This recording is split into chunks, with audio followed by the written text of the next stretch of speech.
ఫిబ్రవరి 26 మహాశివరాత్రి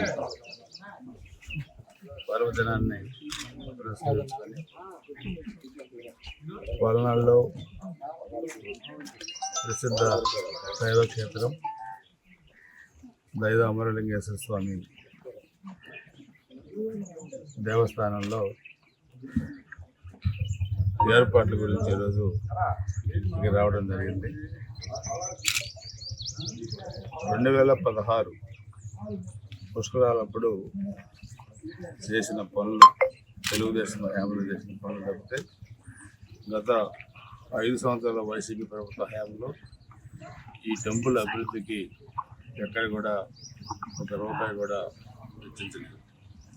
ఇక్కడ వేసిన రోడ్లు కానీ, ఆ రోడ్లు కానీ, అదేవిధంగా ఇక్కడ పుష్కర్ ఘాట్లో 6 కోట్లతో కట్టేయడం, అదేవిధంగా లైటింగ్, డ్రింకింగ్ వాటర్, అదేవిధంగా టాయిలెట్స్ కానీ, ఇవన్నీ కూడా మనం చూస్తే 9 సంవత్సరాల క్రితం చేసిన పని క్వాలిటీ ఎలా ఉందంటే ఈరోజు మనం చూస్తున్నాం.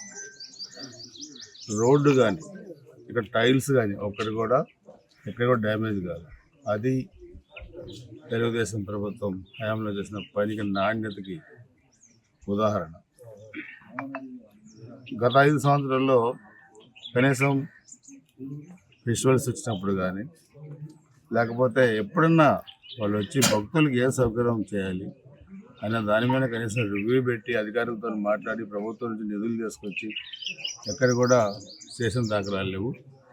సో ఇంకా దాదాపు 28 రోజులు మహాశివరాత్రి ఉన్నా ముందుగానే మేము వచ్చే భక్తులకి అసౌకర్యం కలగకుండా ఏ విధమైన ఏర్పాట్లు చేయాలి, అదేవిధంగా టాయిలెట్స్ సౌకర్యం కానీ, అదేవిధంగా మహిళలకి ఇబ్బందులు లేకుండా వాళ్ళకి సౌకర్యం కానీ, డ్రింకింగ్ వాటర్ కానీ, ఎలక్ట్రిసిటీ కానీ, శానిటేషన్ కానీ, ఇవన్నీ కూడా చేయాలి. సో వివిధ డిపార్ట్మెంట్లు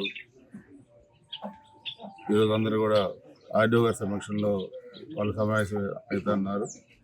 ఎందుకంటే ఇప్పుడు ఎమ్మెల్సీ ఎన్నికలు కూడా ఉంది కాబట్టి అధికారులు పర్యవేక్షణలో ఆ కార్యక్రమాలు జరుగుతాయి.